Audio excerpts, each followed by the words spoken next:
அன்பின் பிதாவே, இந்த காலை வேளைக்கா உமக்கு நன்றி செலுத்துகிறோம். சர்வ வல்லமையுள்ள தேவனே மை துதிக்கிறோம், ஸ்தோத்தரிக்கிறோம். எங்களோடு கூட இருக்கிறவரே மை ஸ்தோத்தரிக்கிறோம், துதிக்கிறோம், நன்றி செலுத்துகிறோம். ஆண்டவரே, கிருபையும் சத்தியமும் நிறைந்தவராய் எங்களுக்குள்ளாய் வாசம் பண்ணுகிறீர். அதற்காக மை துதிக்கிறோம், மை ஸ்தோத்தரிக்கிறோம். உங்க பலத்தால் இடைக்கட்டுங்க. இந்த நாளில் வேத தியானத்தை எங்களுக்கு ஆசீர்வதித்து தாங்க. நேசிக்கிற இயேசு கிறிஸ்துவின் இனிய நாமத்தில் கேட்கிறோம் பிதாவே, ஆமென். யோசுவா 7வது அதிகாரம். இஸ்ரவேல் புத்திரர் சாபத்தீட்டானதிலே துரோகம் பண்ணினார்கள். 6வது அதிகாரம் 18வது வசனத்துல சொல்லியிருக்கு. அந்த பட்டணத்துல இருக்கிற அந்த எரிகோ பட்டணத்துல சாபத்தீட்டானதுல எதையும் எடுத்துக்கொள்ளக்கூடாது. அப்படி எடுத்துக்கிட்டா இஸ்ரவேல் பாளையம் முழுசும் தீட்டாக்கி அதை கலங்க பண்ணுவீங்க அப்படின்னு சொல்லிட்டு எச்சரிக்கையா சொல்லப்பட்ட அந்த வார்த்தைக்கு விரோதமா துரோகம் பண்ணினார்கள் அப்படின்னு சொல்லியிருக்கு. எப்படி எனில், யூதா கோத்திரத்து சேராகுனுடைய குமாரனாகிய சப்தியின் மகன் கர்மிக்கு பிறந்த ஆகான் என்பவன் சாபத்தீட்டானதிலே சிலதை எடுத்துக்கொண்டான். இந்த ஆகான்றவன் சாபத்தீட்டானதை எடுத்துக்கிட்டான். ஆனா அது ஃபுல்லா இஸ்ரவேல் புத்திரரை பாதிச்சது. அந்த ஒரு மனுஷன் செய்தது. ஏன்னா பிரசங்கி 9:18 சொல்லியிருக்கு, பாவியான ஒருவன் மிகுந்த நன்மையை கெடுப்பான் அப்படின்னு சொல்லியிருக்கு. இங்க ஒருத்தன் செய்த தவறுனால இஸ்ரவேல் புத்திரர் அனைவரும் பாதிக்கப்படுறாங்க. ஆகையால் இஸ்ரவேல் புத்திரர் மேல் கர்த்தருடைய கோபம் உண்டது. யோசுவா எரிகோவிலிருந்து பெத்தேலுக்கு கிழக்கேயுள்ள பெத்தாவேன் சமீபத்தில் இருக்கிற ஆயி பட்டணத்துக்கு போகும்படி ஆட்களை அனுப்பி, நீங்கள் போய் அந்த நாட்டை வேவு பாருங்கள் என்றார். ஆயி பட்டணத்துக்கு போய் அந்த பட்டணத்தை போய் வேவு பார்க்க சொல்லி ஆட்களை அனுப்புறான். அந்த மனுஷர் போய் ஆயியை வேவு பார்த்து யோசுவாவினிடத்தில் திரும்பி வந்து அவனை நோக்கி, ஜனங்கள் எல்லாரும் போக வேண்டியதில்லை, ஏறக்குறைய 2000-3000 பேர் போய் ஆயியை முறியடிக்கலாம். எல்லா ஜனங்களையும் அங்கே போகும்படி வருத்தப்படுத்த வேண்டியதில்லை, அவர்கள் கொஞ்சம் பேர்தான் என்றார்கள். எல்லாரும் போக வேண்டியதில்லை. அந்த வேவு பார்த்துட்டு வந்து சொல்றாங்க, எல்லாரும் போக வேண்டியதுல கொஞ்சம் பேர் 2000 அல்லது 3000 பேர் போனா போதும், ஈஸியா ஜெயிச்சிடலாம் அப்படின்னு சொல்லிட்டு எல்லாரும் போகும்படி வருத்தப்படுத்த வேண்டாம் அப்படின்னு சொல்றாங்க. அவங்க ஏற்கனவே எரிகோ கோட்டைய தகர்த்து வெற்றி பெற்ற சந்தோஷத்துல இருக்காங்க. இப்ப இது அவங்களுக்கு ரொம்ப எளிதா தெரியுது, ஈஸியா ஜெயிச்சிடலாம், கொஞ்சம் பேர் போனா போதும் அப்படின்னு சொல்றாங்க. அப்படியே ஜனங்களில் ஏறக்குறைய 3000 பேர் அவ்விடத்திற்கு போனார்கள். ஆனாலும் அவர்கள் ஆயின் மனுஷருக்கு முன்பாக முறிந்தோடினார்கள். தோல்விய சந்திக்கிறாங்க. ஈஸியா ஜெயிச்சிடலாம்னு நினைச்சாங்க, ஆனா இவங்க தோல்விய சந்திக்கிறாங்க. கர்த்தர் அவங்க மேல கோபமா இருக்கத அவங்க அறிந்து கொள்ளல. இப்ப தோல்விய சந்திக்கிறாங்க. ஆயின் மனுஷர் அவர்களில் ஏறக்குறைய 36 பேரை வெட்டி போட்டார்கள். 36 பேர் மரித்து போயிட்டாங்க இஸ்ரவேல் மக்கள்ல. பட்டண வாசலின் வெளி தொடங்கி செபாரீம் மட்டும் அவர்களை துரத்தி மலை இறக்கத்திலே அவர்களை வெட்டினார்கள். அந்த ஆயி பட்டணத்தின துரத்துறாங்க. கொஞ்சம் பேர் தான் இருந்தாங்க, ஆனா இவங்கள துரத்தி மலையில இருந்து கீழே இறக்கி ஜனங்களின் இருதயம் கரைந்து தண்ணீராய் போயிற்று.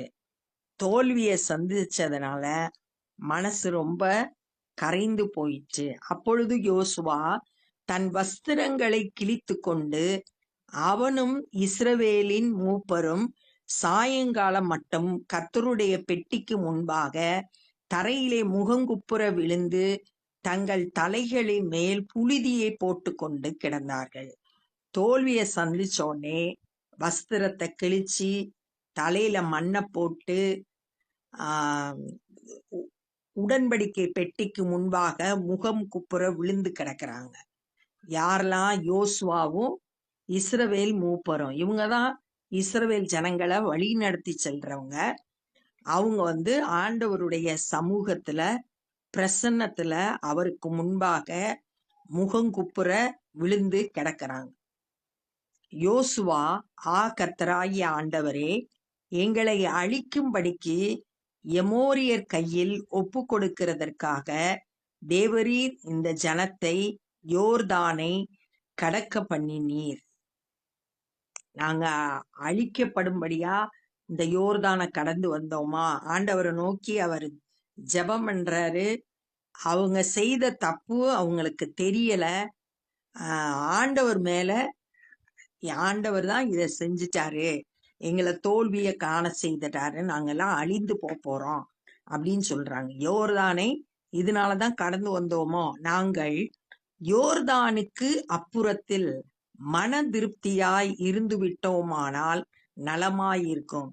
ஏன் யோர்தானை கடந்து வந்தோம் அப்படின்னு சொல்லிட்டு புலம்புறாங்க. அங்கே இருந்திருந்தா கூட, யோர்தானுக்கு முன்னாடியே இருந்திருந்தா கூட இந்த தோல்வியை சந்திச்சிருக்க மாட்டோமே, அங்க இருந்தா நலமாய் இருந்திருக்குமே அப்படின்னு சொல்றாங்க. ஆண்டவரே, இஸ்ரவேலர் தங்கள் சத்துருக்களுக்கு முதுகை காட்டினார்கள்.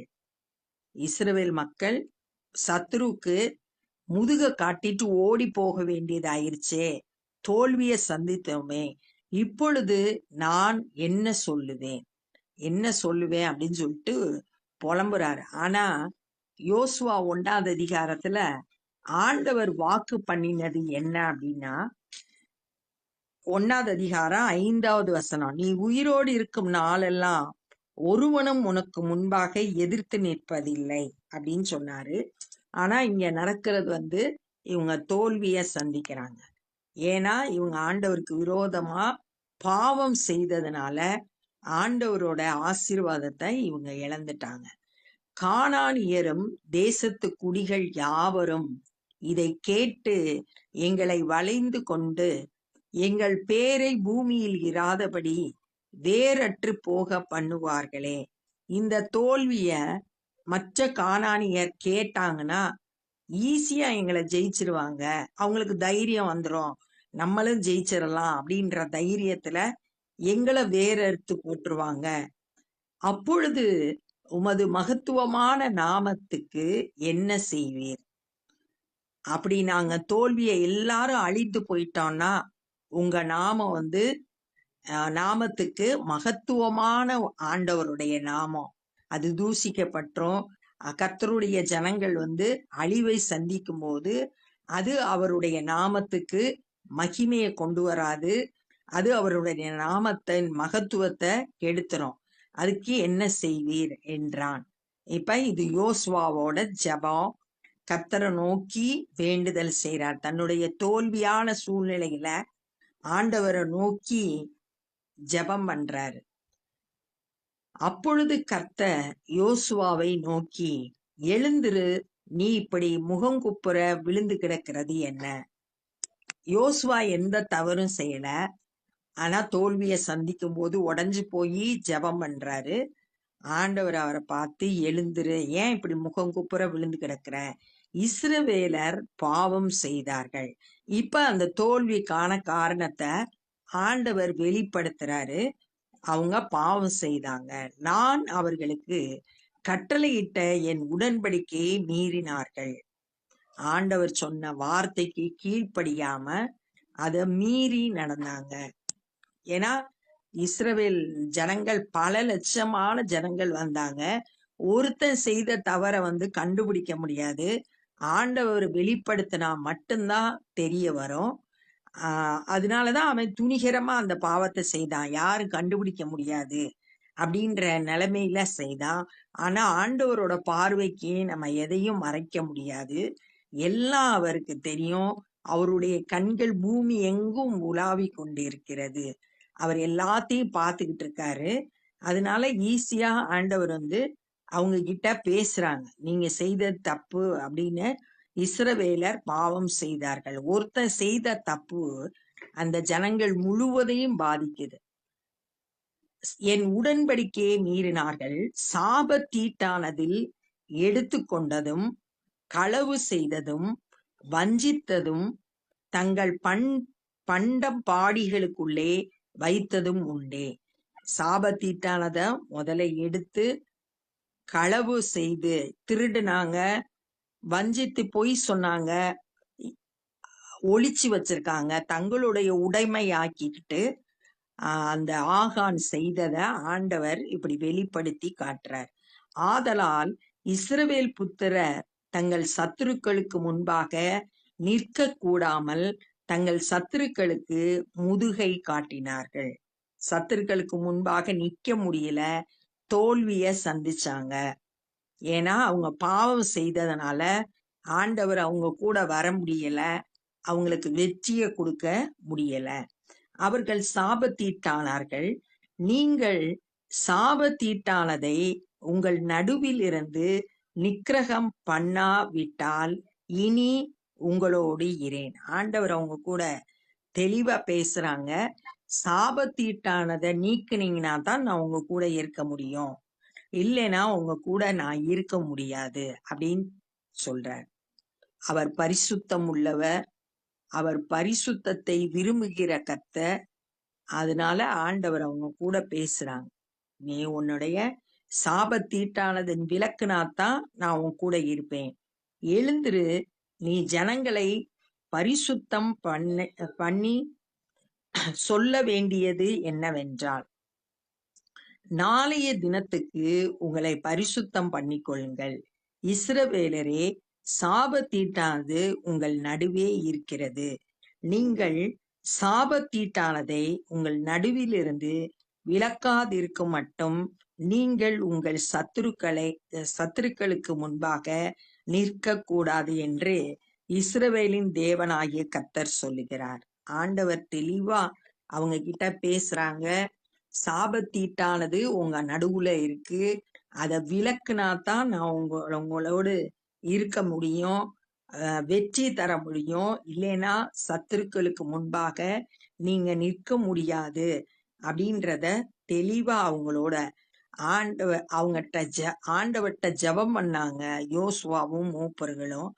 ஆண்டவர் அந்த ஜெபத்தை கேட்டு அதுக்குரிய பதில கொடுக்கறாங்க.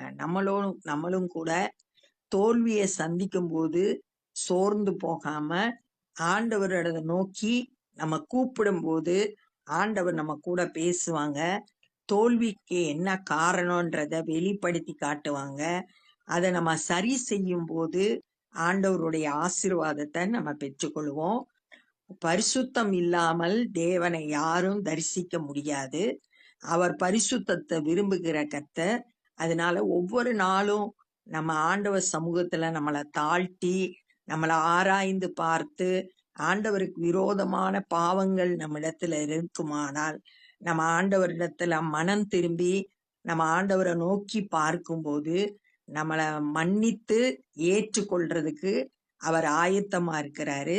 பரிசுத்தத்தை விரும்புகிறாரு. நம்ம ஒவ்வொரு நாளும் பரிசுத்தம் உள்ளவன் இன்னும் பரிசுத்தமாகட்டும் அப்படின்னு சொல்லியிருக்காங்க. அதனால நம்ம அப்படிப்பட்ட வாஞ்சை உள்ளவர்களா இருக்கணும்.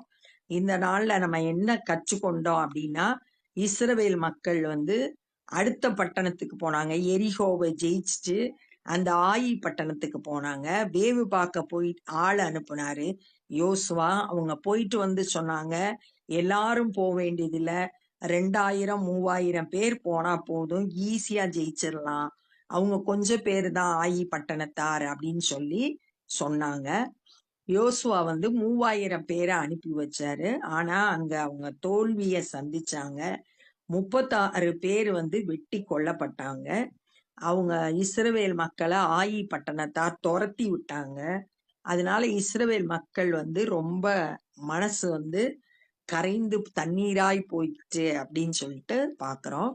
அப்ப யோசுவாவும் மூப்பர்களும் ஆண்டவருடைய சமூகத்துல முகங்குப்புற விழுந்து தங்களுடைய வஸ்திரத்தை கிழித்து துக்கத்தோடு இருந்தாங்க. அப்ப ஆண்டவர் அவங்களோடு பேசுனாங்க.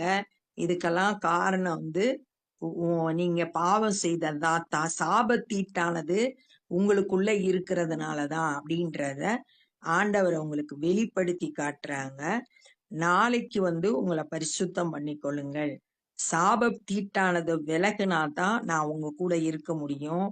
அப்பதான் நீங்க சத்துருக்களை ஜெயிக்க முடியும் அப்படின்றத ஆண்டவர் அவங்க கூட பேசினத இந்த நாள்ல தியானிச்சோம். இப்ப நம்ம ஜெபம் பண்ண போறோம். அன்பின் பிதாவே, இந்த நாள்ல நாங்க கற்றுக்கொண்ட அந்த வேத பகுதிக்காய் நன்றி செலுத்துகிறோம். ஆண்டவரே, இஸ்ரவேல் மக்கள் தோல்வியை சந்தித்ததை நாங்க தியானித்தோம்.